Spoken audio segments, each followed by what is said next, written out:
जय हिंद दोस्तों। आज मैं जब अपना मोबाइल को व्हाट्सएप चेक कर रहे थे, एक भाई साहब ने हमको एक वीडियो भेजा और उस वीडियो में एक बाबा जी हैं और उसको बाबा जी नहीं कहिए, कुछ भी कहिए, जो मन हो आपको कह दीजिए, मैं तो इनको बाबा नहीं बोलूँगा। और ये ज्ञान बांट रहे थे, तो मैंने सोचा है इनका ज्ञान आप लोगों को भी सुनाया जाए।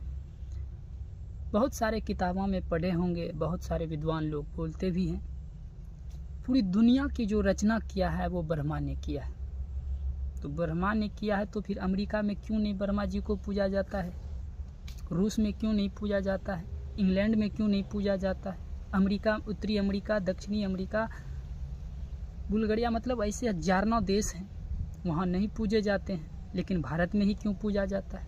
ठीक, मैं मान लिया कि ब्रह्मा जी जो है पूरी दुनिया का रचना है, सृष्टि का रचना उसने किया है, लेकिन ब्रह्मा जी ने हमारे जातियों को भी बांटा है। अब कैसे बांटा है मैं आपको बताता हूँ।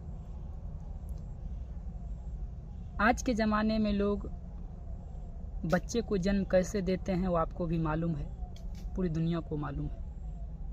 लेकिन पहले ज़माने में बच्चे कैसे पैदा होता था मैं आपको बताता हूँ। ब्रह्मा जी को आप लोग जानते हैं, भगवान है।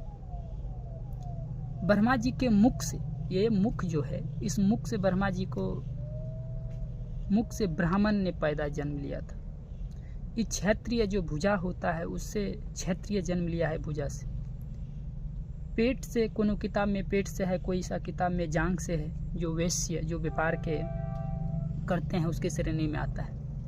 एक शूद्र होता है, और शूद्र में मैं भी कहता हूँ कि मैं भी शूद्र हूँ, मैं भी यादव हूँ, मैं भी शूद्र में ही आता हूँ। और शूद्र जाति के जो शूद्र में जो लोग आते हैं वो पैर से जन्म लिया है, और शूद्र का काम है लोगों का सेवा करना।